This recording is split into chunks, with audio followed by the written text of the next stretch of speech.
মুরব্বি আরো পাগল হয়ে যায়। ও নবী গো, একটা কথা বলেছেন আর বাকি কথাগুলো আপনি আটকাইয়া রাখছেন গো নবী, একটু জলদি করে বলেন আমার মাওলা কি পাঠাইছে।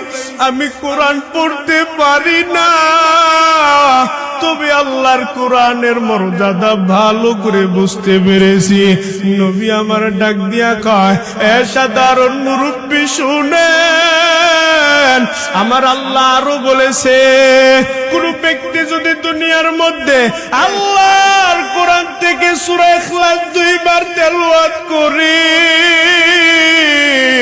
আমার আল্লাহ যেই ব্যক্তি 2 বার সূরা ইখলাস তেলাওয়াত করবে, আমার আল্লাহ জানাইয়া দিয়েছে ওই ব্যক্তির আমলনামায় আমার আল্লাহ 2 বার সূরা ইখলাস তেলাওয়াত করার কারণে তার আমলনামায় আল্লাহ কোরআন থেকে 20 পারা পড়ার সওয়াব দান করবে।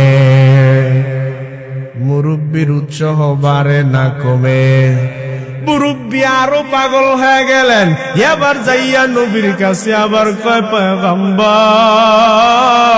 ওরে জলদি করে আমারে পুরাটা কথা শুনান, আমার মন আর মানতেছে না। ও পয়গম্বর, আমারে জলদি করে শুনান।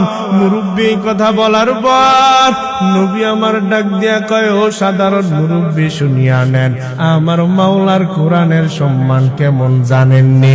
মুরব্বি ডাক দিয়া কয়, নবী গো জলদি করে বলেন, আমার আর সহ্য হইতেছে না।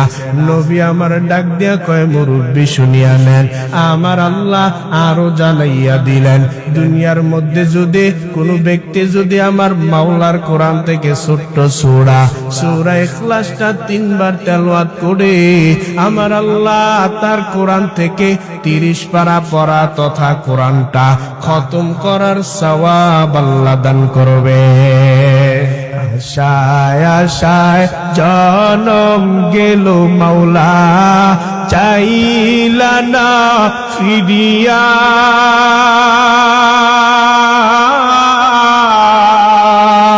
আর কত কাল থাকবো মাওলা তোমার দিদার প্রাণে চায়া। খারাপ লাগে? আর কত কাল থাকবো মাওলা তোমার দিদার প্রাণে চায়া। আশায় আশায় জনম গেল মাওলা।